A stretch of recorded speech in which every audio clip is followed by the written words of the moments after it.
The only time there's an automatic enrollment into the Medicare program is if you're drawing your Social Security benefit check. If you're not doing that, then you actually have to apply for things. So that's one common misconception that people think. Right. I'm going to turn 65, it's just going to start. Yeah. It's not unless you're drawing Social Security. We are looking forward our way from Studio C in the 511 studios in the Brewery District, just south of downtown Columbus, Ohio. This is Brett. Carol and I are excited to welcome our returning guest, Josh Kinzel from Seniority Benefit Group. Josh, as always, it's great to have you here with us today. Oh, it's great to be here. I think do we have a green jacket that goes along with the third timer? Oh, maybe. Or I don't know. We need to look into it. Yeah, exactly. Some kind of present. Yeah. Get one of those old mugs out. A key to the door. I don't know. Well, there you go. Yeah, exactly. You guys make it fun, and that's why I come back. Well, good. So See, I'm glad. That's part of it. And that's what counts. That's what I'm always telling folks, that over and above everything else, we do have fun when we do this, Yes. almost to the point of not making a lot of sense. Okay, Josh, it is always a pleasure to have you in the studio. We know our listeners will receive critical information on the Medicare programs, whether for themselves, family members, friends. So, thank you again for your time and your expertise. Right. Oh, no problem. Yeah, we Happy to do it. we keep looking and learning every time that you're on. The third time, I know we're going to learn something new. Sure. We've been through it, but every year is different. So, we want to discuss the annual changes in the Medicare program and the open enrollment process. Today's goal is to take the mystery out of Medicare, review some of the changes coming up in 2023, because there's always changes that happen, and let our listener know that there are individuals and organizations to help them through this important process. You don't have to go it alone. Right. And truly, listeners, I always get Josh to come over here and do this because, I want to have the scoop on Medicare since I have to update my Medicare. So, this is all for everybody's benefit, and particularly my own. So, Josh, first and foremost, let's talk about Seniority Benefit Group, how you work with both individuals and employers to demystify the Medicare process, services, and programs. So give us an overview of the company and your background in Medicare. Mm-hmm. Great. Well, Seniority Benefit Group actually came out of another company called CCI Benefit Solutions. And when we started with CCI Benefit Solutions, it really was just helping employers with employee benefits. And so every year we were talking about, here's how much it's going to cost for a family or an individual. But then we were starting to get the question more and more about, well, what do we do about Mr. Smith who's turning 65? Mm-hmm. And the owner of our company has always had a passion for helping folks in that arena. And he realized that, why don't we just make our whole company about helping people with Medicare, but then also keeping toes in the water of the employer side of it so we can help the employers transition folks to Medicare. But our whole focus now at Seniority Benefit Group is taking someone who's turning 65, and whether they're still working or somebody who's on the individual Medicare search or trying to find where they need to go, we help guide them through that process. So it's not so overwhelming for someone who's 64 and now are getting 10 calls a day from folks all over the United States talking about penalty. And a lot of times it's just us telling them, take a step back, consider the resource, consider who's calling you and why they might be trying to tell you you have to do something now. We want to be that local presence for somebody to come and just talk about their Medicare options with us. But then also the employer side, we still get calls because of our connection into that world to say, well, what do we do about our employees who are turning 65? What can we do? What can they do? When you really think about it, your company came in at sort of that prime time when all the baby boomers started aging. Mm-hmm. Yeah. This really probably wasn't an issue for employers before because folks were either retiring, they were ill and couldn't continue working. So by the time they hit 65, they may not have been part of the employee workforce. And so that really was timely. And listeners, after last year's podcast that we did with Josh, I was talking to a cousin of mine who was watching all those TV commercials. Oh, and this actor was telling him this, and this actor was telling him that. And so I had him talk to Josh and find out and make sure they were on the right path, because it is confusing. Mm-hmm. You have to watch who is telling you what. Well, it's always consider the source. Right. And it is very, very frustrating for someone who, I've been doing this now for close to 15 years, where we have to untangle a lot that those commercials are winding up for folks. Right. And Right. not that we don't like doing that, but it's just frustrating that had they have reached out to a local resource first, maybe they wouldn't have had to have the headache of retracting some of maybe Right. the decisions they made over the phone. Yeah, when some has-been actors telling you you're going to get more money in your Social Security, you really need to take it with a grain of salt. Yeah. And, Yeah. and there are times that can be, but a lot of times in Ohio, it's a national commercial, remember? And so when they ask for your zip code, and as soon as you put in that it's Ohio zip code, the person on the other end of the phone knows that that's not necessarily the case in Ohio. Right. But it's a national commercial that people think that it's true for everybody then. Oh, my goodness. Yeah, it's tough. So, and you've been doing it for 15 years now. What have you learned over the years? That, let's say if you could tell yourself 5 years in, you had that ability to talk to that Josh now about all this whole process of working with clients and how this all works. Well, what I'm realizing and what makes it so enjoyable is that it does feel complicated on the outside when you're first approaching the topic. But once you've been on the inside for a while, you realize that, yes, there are some decisions and critical decisions to be made, but it's just based on when you can lay it out in a way that people aren't threatened by, oh, you can go this way or that way. Here's the pros and cons of this way. Here's the pros and cons of that way.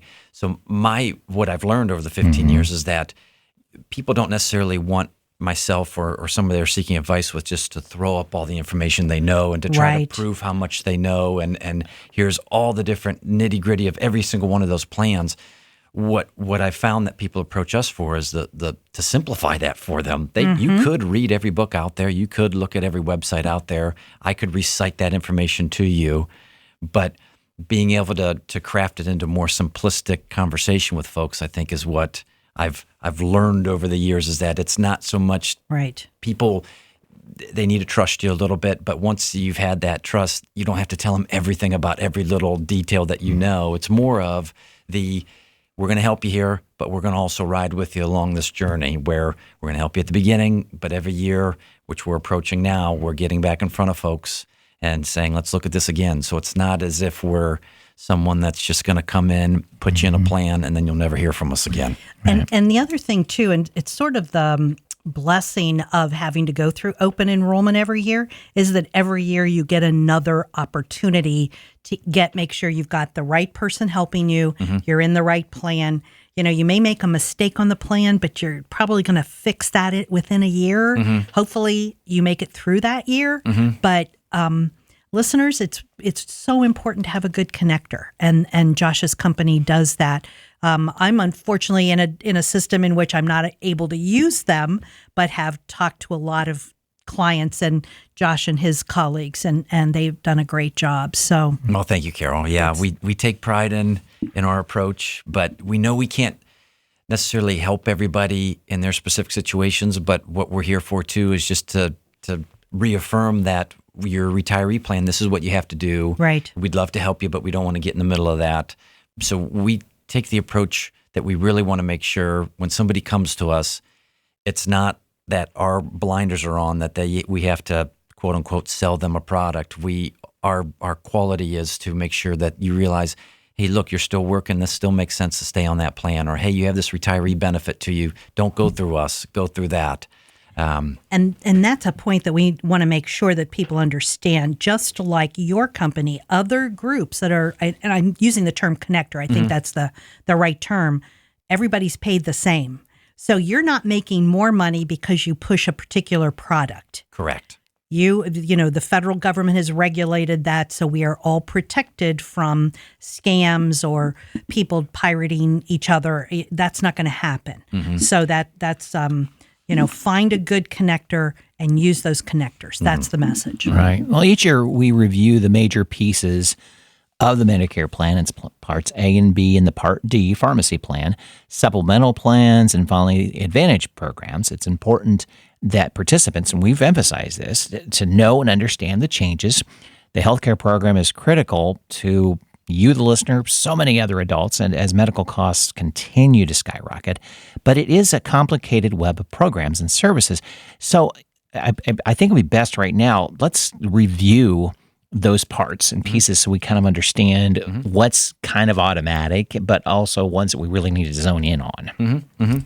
So, and I'll take it from the approach of somebody, let's say you're 64 and a half, because at the age of 65 is when you become eligible for Medicare.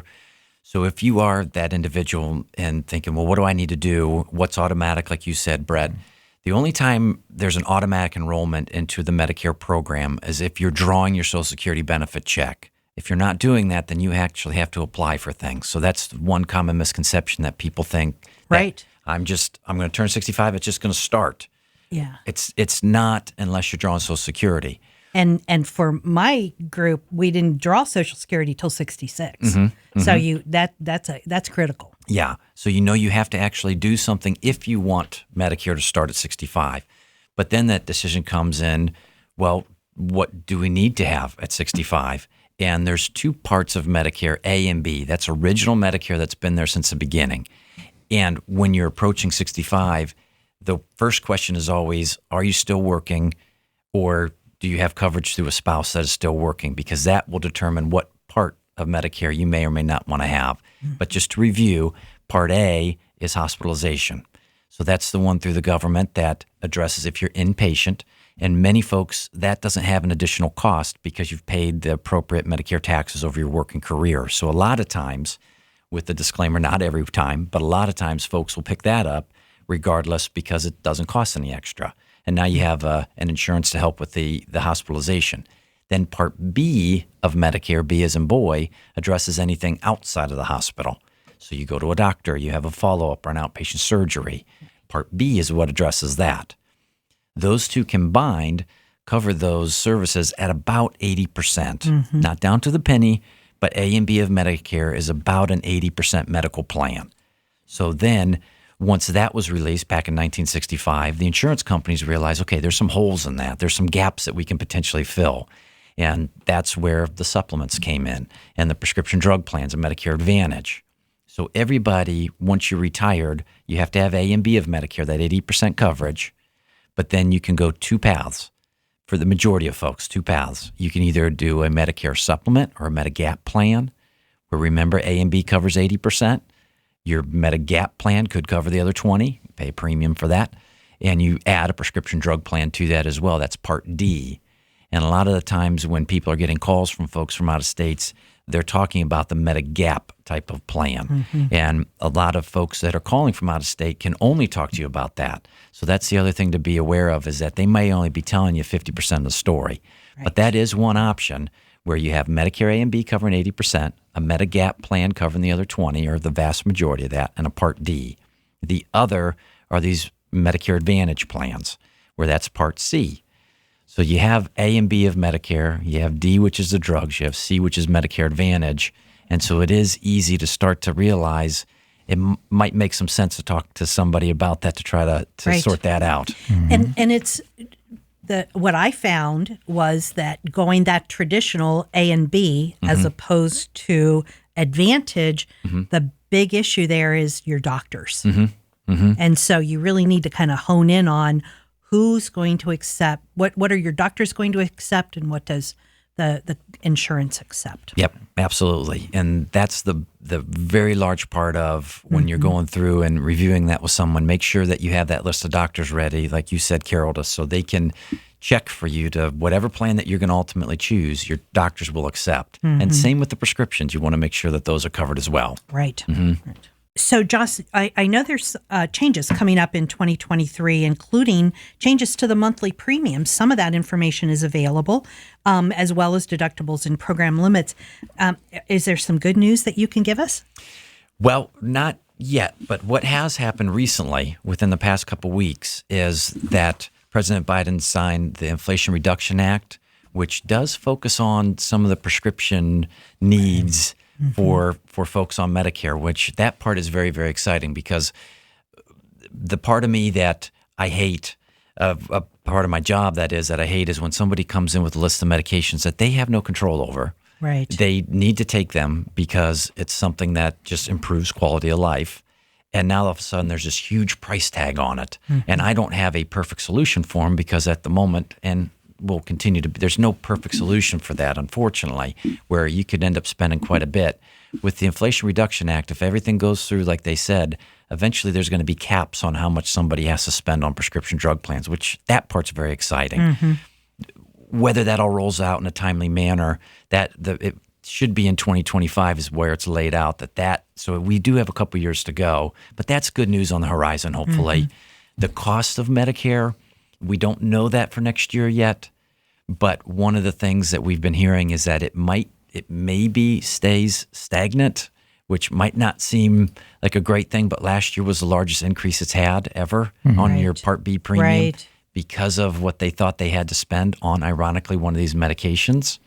And they realized that they misjudged how much they were going to have to spend for that. So they actually admitted earlier this year that maybe they charged too much for Medicare this year. Cool. Yeah, so fingers crossed that might. Now, in the world we're living, I don't know if that means it will go down. The government said that they made a mistake. Yeah, Wow. I know. So That's one. And so now you're also talking about, even if it just remains stagnant, that's almost like a pay increase. Yeah. And in Social Security may be getting its biggest bump in years. So that will be critical for folks who are literally living. It's not paycheck to paycheck, it's Social Security check to Social Security check. Yeah, So. and we should know more of that information. Normally, later in September, they release the Part B information for next year, so hopefully we'll know that soon. All right. Okay. Well, whether an individual's been on Medicare for years or just turning 65, we know from past episodes working with you that you need to understand your medical history and medication needs in order to choose that best plan. So what is the most important part in the details of their health issues and the physical abilities that they have, that they need to bring to the table to talk to you? Are there specific areas that an individual should pay very close attention to, maybe others that that's not as important, but at the same time, let's keep it out here knowing it could turn into something maybe? Well, that's the other part that I've learned over the years is that it's very hard. It's impossible to predict our health. Right. So it's more of a feel type of decision, which sounds weird when you're talking about health insurance. And I talk to a lot of people who are very analytical that they want to have this formula that they punch in the right things and it comes out and says you should be on a supplement and a drug plan and you're going to save X amount of money by doing that. That calculator just doesn't exist, unfortunately. So it is more of, I just like to tell folks that when we're talking about those two basic pathways to go down, don't worry that maybe one's not going to cover a service that the other isn't. It's just a matter of how much you might have to pay for that. And so it's more of a comfort level of where your risk tolerance is. Are you okay with going with a plan that might have a higher out-of-pocket risk for you, but the trade-off is a lower premium? Or do you want to just say, I'm going to pay a higher premium right now so I don't have to worry about that risk? But I've learned that the Medicare system along the way actually is a pretty darn good plan when it's compared to an individual offering or even a lot of employer plans anymore where people, when we start to go through and say what your deductible is on Medicare or your copay is on a Medicare Advantage plan, people are like, oh, wow, well, my deductible at work now is $5,000. You're telling me it's a $200 on a Plan G supplement, or I pay a $40 copay when I see my primary care. You're telling me it's a $5 on one of these Medicare Advantage plans? So overall, it's really a good option regardless of which way you go. So I try to tell people, don't stress too much. We are there to make sure you don't make an obvious mistake, like you have a doctor that needs to be on your plan and you pick a plan that doesn't have your doctor on it, like Carol mentioned earlier. Right. We make sure you don't fall in those huge potholes. But it really is an individual decision. And what I found over the years, and even guiding my own parents, and they tell me exactly how everything is working. My dad is on a supplement and a drug plan. My mom is on Medicare Advantage, and they both like them. There you go. So it's just a testament that both paths work. It just depends on the individual.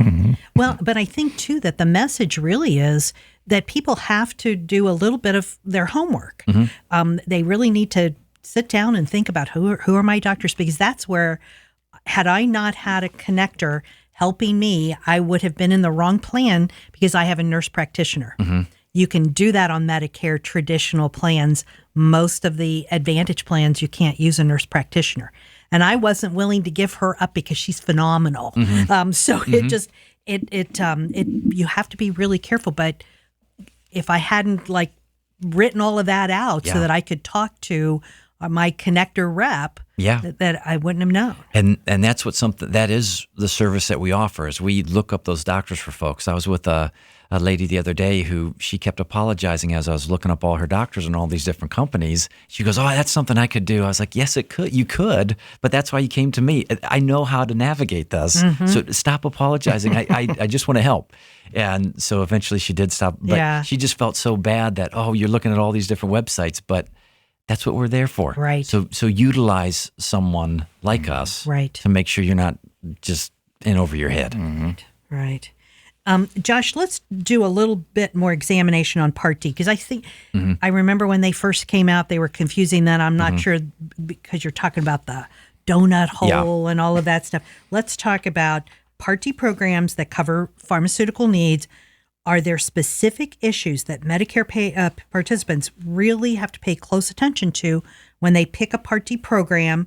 And also, and this again may be one of those issues that we don't know for sure, but there are medications coming up that may or may not be covered by Medicare, such as the new Alzheimer's drug. Well, with the prescription drug plans, the one good thing is that we can change those every year without any issue.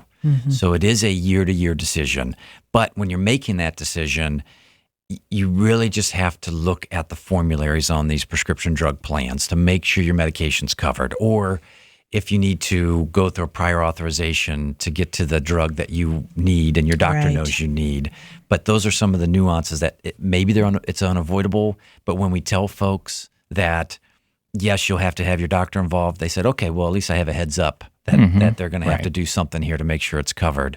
But the biggest thing is just to make sure that all your medications are on their formulary, which is a list of covered medications. Every drug plan has to at least have 2 medications for every prescribing class. So that's another, just if you're on a drug plan, your doctor at least has 2 choices for anything they might have to prescribe you.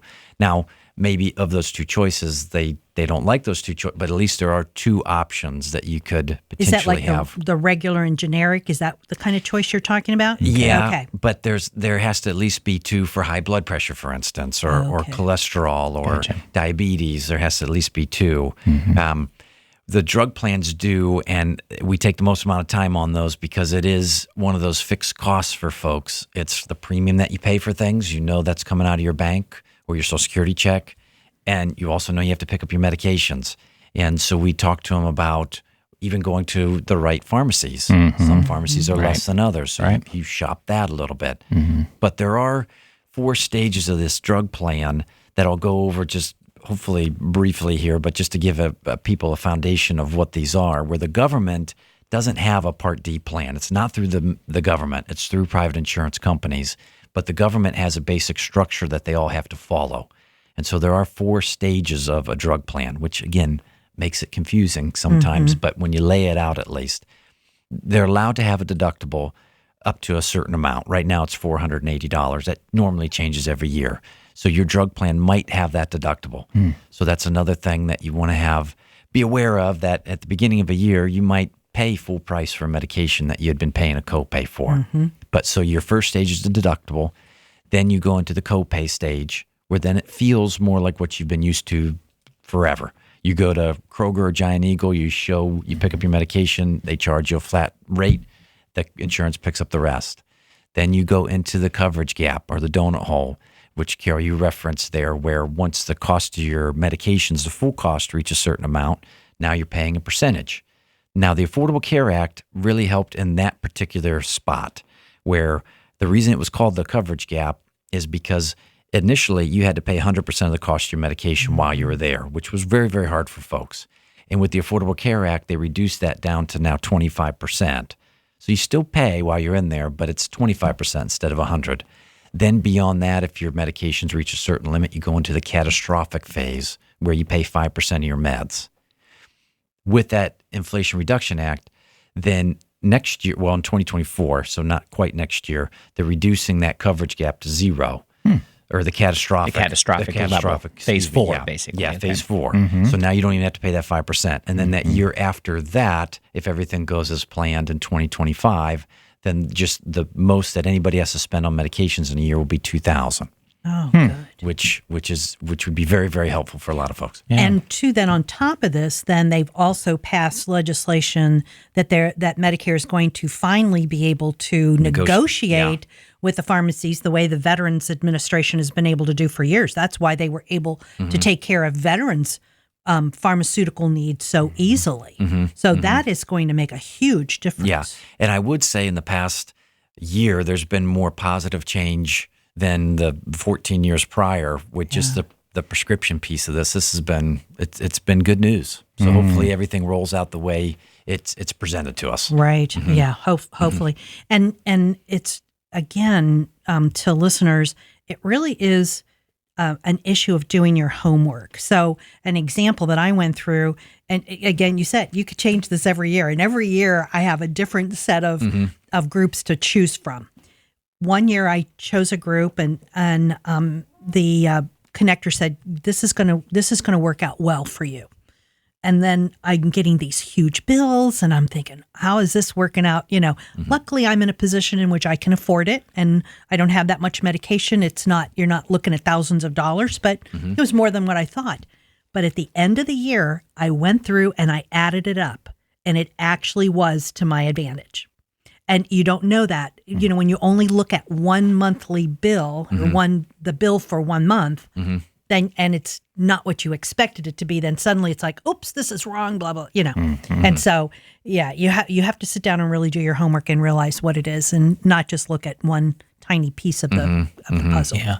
I wanted to bring up again, and this was a surprise in our previous episode about this, and I think it's worth noting again since we're on the prescription talk, that we're really used to using as good RXs and stuff like that. If I remember correctly, you said that it stops. Well, or is there some changes to that? Well, the GoodRx is still, you can continue to use those. Okay. Those are okay to use currently. Right. And so if GoodRx, which is just a discount program that Brett's referring to, that you can go to the pharmacy and maybe have them run it through this discount and see if it's better than your prescription plan. You can still use that. The one that's more hurtful that you can't use anymore are the manufacturer discounts. Oh, okay. That's what you were referring to, where it is one of these medications where they bring a list to me and we're going through it. And like Cosentyx, for instance, is something for rosacea, and it's just very expensive. And the lady I was talking to said, "Oh, don't worry, I have a manufacturer coupon where I only pay $10 a month." And when I ran it through, though, without that manufacturer discount, which won't be there anymore when she's on Medicare, she was looking at thousands of dollars for that, which again goes back to my point of I hate that part of the meeting where you have to tell folks that. But it's better to be surprised at that meeting yes, than... that's what she said. Yes. Yeah. So you at least to be prepared. Be prepared to know, okay, how am I going to cover this? Because that's life-threatening or at least uncomfortable piece to it. Yeah. There's actually another thing that I have learned about through a friend who has a very expensive compounded medications that she has to take. And one is covered by Medicare, the other one is not. And the only way she can afford it is that the pharmaceutical company itself literally gives her a grant. And I'm doing my little air quotes here. They call it a grant. It's basically giving it to her for free. Now, and that's okay under Medicare, but who knows? I mean, that could suddenly disappear. That's where we get a little bit, I don't want to, not false hope, but there are those one-offs that it works great for an individual, but it's maybe not a widespread situation. So when I do hear something like that, it's always like, well, yes, finally somebody is able to doing the right thing. Doing the right thing, but it's not not forced upon folks to do the right thing. So sometimes they just and that it could change when the negotiations start changing too. I mean, right now those compounded medications are getting like no coverage. And so the company is realizing they have to do something, and it tends to be for, I think, catastrophic costs. So another friend of ours used it because she had MS, and they diagnosed that when she was about 20. So she went for 30, 40 years of having to pay medication that would literally have been thousands of dollars a month, where the manufacturer literally gave her grants every year. So, I'm not trying to say or that pharmaceuticals shouldn't be making some money, but Yeah. at some Right. point in Sure. time, Yeah. it's like, how much Sure. does this cost to make? Sure. Exactly. Exactly. Well, we're recording this before the actual open enrollment window, which begins October 15th in 2022 and ends December 7th. So because we're recording it before October 15th, some decisions for 2023 aren't known. They're on paper, but you just can't say, or we'll have to, take an eye out or something like that. But could you give us some tips on the issues that are still undetermined and how our listeners can find the most up-to-date information before they determine the policies that they're going to have to go up against next year? Yeah. Well, the good news is, even though someone like myself, we're not allowed to talk about the plans until after October 1st, actually. That's when it's released, the information, we're allowed to talk. But then after October 15th, we're actually able to help people move if they need to move. But anybody on Medicare now, in the month of September, will get their annual notice of change. So every plan, anybody on a prescription drug plan, anybody on a Medicare Advantage plan will get this from their insurance company sometime in September. So make sure you're looking for that every year, because it lays out what your plan is this year, what it will be next year. And if you do have that, then there's different regulations that you might be able to talk about that if you're actually getting that and trying just to ask somebody, hey, can you explain this particular plan? But so look for that to come in the mail in September. And that could be if you're doing A and B and D and a supplement, and, it could be one for each of those. It's not going to necessarily be just one notice, depending on what you're on. Yep. Unless you're on a Medicare Advantage where everything's consolidated. You're right, Carol, that there are separate notices for these. But after October 1st is when we can really start talking about everything for next year. That's when everything's back out on the table. I've seen some stuff printed out, that some announcements that were actually happened early on this year. There's no guarantee that because you saw it back in April, that's the actual final information. Okay, so that's the other thing. If you're some folks don't do any research, some of us do too much research, and then you have the wrong information. So, okay, all right. Okay. Yeah. So one topic we should go back to, you alluded to it very briefly, is the role of that Seniority Benefit Group plays in assisting employers and managing employee benefit packages. It seems SBG can provide the services needed when employees are moving into Medicare insurance after being covered by their employer's package. How can SBG assist employers? I mean, what role do you guys take, and really what are the benefits of contracting with you to do this? Yeah. Well, the beauty of our services is they don't cost anything. So an employer isn't adding anything to their bottom line to bring us in to talk to their folks. Right. And what we found with our relationships with employers, a lot of times the employees will say, well, this is the best benefit that our employer has given us, is just this resource that I can ask my questions about this very, very confusing topic.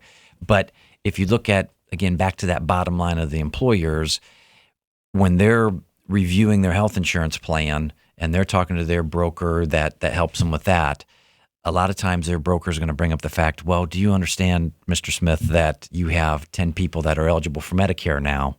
And if they were maybe to see the options in Medicare, they might see that Medicare is better, and then it also might help your employer plan all in one, where a lot of times these employers have, in order to keep costs relatively low or stable-ish, they have to keep increasing the deductibles and pushing more cost onto the employees.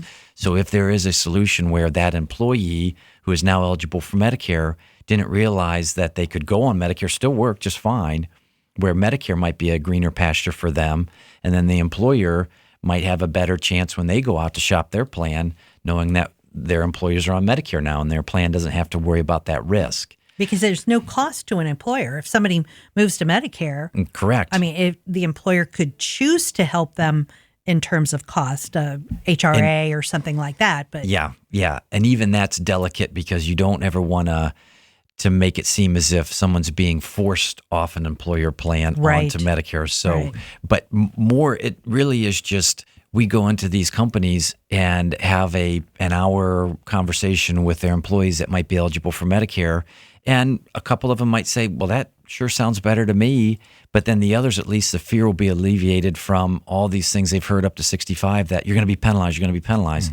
And so for the employer, it's just a way of removing all those Medicare questions that might hit their HR department and offload them onto us at Seniority Benefit Group, because we don't mind answering those questions. We don't mind coming in and doing Medicare 101s at their offices for their folks. So they can skirt that age discrimination veil that it kind of looks like, okay, we're targeting all of you because you're 64 and a half. It's time to have the Medicare talk. Well, and one of the things that I love about working where I do is my boss has always made it a priority that you do the right thing. So I know when I'm talking to somebody, and if I'm looking at it and this is what their employer's offering, this is what they have through Medicare, if it's through the employer, not that I don't care what the employer thinks, but I'm not going to do anything that's going to make their employee situation worse by leaving the plan. Even if the employer says, oh, if they come off the plan, I'm going to save a lot of, that's too bad. I mean, but it is. Right. But there are a lot of win-win situations out there where it's just less expensive because maybe you're at a smaller company that with a high deductible and you're paying a whole lot for that employee benefit. Right. Maybe Medicare is better. Right. Are employers legally responsible for telling an employee that they have to go on Medicare? Maybe I've got two questions here. Do they have to tell them that they're eligible for Medicare at 65? And are they allowed to cut them out of insurance at 65 because they can go on Medicare? No. So to answer the second question first, no. There's ERISA laws out there that if you're an active employee, you can't be treated any differently, even that as far as the employee benefits being offered to you in the health insurance realm, in that lane. So no, they can't say, oh, you're 65, you have to go on Medicare. Too bad. They can't do that, even though some employers, I'm sure, would like to. And they don't have to tell somebody they're eligible for Medicare, but it's to their advantage to have them explore it, at least, to see if it is better. That's interesting because I'm on because of the state pension I'm on. I retired before I was 65, so I was purchasing insurance through the pension plan. But and they told you up front, when you turn 65, you better have Medicare because we cut you off. That's different than when you're an active employee. Yes, right. Yeah. So whenever, but people need to think that through. Yes. Yeah. So if it's any type of retiree plan where you're on that plan prior to 65, they can at that point. But if you're an active employee still punching the proverbial time clock every day, they can't. How about somebody who owns their own business? How about somebody like Brett? It's a one person. You own your own business. You are purchasing your insurance. There's nothing that says you have to go on Medicare. But there are different, not to get too far in the weeds, but with employer plans, if you're less than 20 employees, Medicare does become primary the day that you're eligible for Medicare. So if you're an individual or if you have a company that has 15 employees, once Medicare is available to somebody, that employer plan is allowed to say, look, we're secondary to Medicare. So whether you enroll in it or not, we're going to pay as a secondary situation. Interesting. So in that realm specifically, it does behoove a lot of people to really look at Medicare and all its choices, because you want Medicare anyway, even if you're going to stay on that employer plan, which the employer plan can't kick you off. But in that situation, it probably is better to go through your own individual Medicare plan. So that if you're listening, you're with an employer that has less than 20 employees, that's where we really want to make sure we're talking prior to your 65th birthday. Right. Well, and you're such a kid. You got years before I didn't you know have where to she was decide. going with this. Should I say, do you think I'm that close to it yet? Or are we really just talking to the listener going, hey, if you're in that situation, yes. Exactly. All theory. Yeah. Exactly. Brett is so much younger than I am. He has years before. But he does sort of enjoy hearing me grimace about a lot of this. Yeah. Oh, I'm taking notes. There you be go. prepared at that age. Yeah. Right. So, Yeah, right. Josh, we say this every year. The hour that we spend together talking goes like in 2 minutes. So before we close down our conversation, what are your words of wisdom? What do you really want to make sure people understand? My words of wisdom is just consider the source. It really, really is consider the source. I'm talking to folks who are turning 65 in the next year. You will be bombarded with so much information, and it's gotten so much worse. Where, like I referenced, my parents went through this, so they were giving me the daily counts of how many people called them, and it was double digits, and it was 6 months straight. I mean, and I know a lot of people will start to put that ignore button on, hit that red button when somebody calls, but what if you accidentally do that to somebody that you should have been talking to? It's just, there's a whole lot of information out there, but there are also a lot of local resources. Stay local if you can. Talk to somebody here. If you live in Central Ohio, talk to someone like us in Central Ohio. If you live in California or move out to California, find a local resource out in California. Don't necessarily rely on somebody calling you from states away. So and when you're looking at these ads that are going to be hitting the TV screen here this fall, just like last year, I'm sure there'll be plenty more, where if it's a retired athlete talking to you about how great something is, there is some fragments of truth in there. They can't necessarily out and out lie to you, but they're definitely withholding some of the whole truth.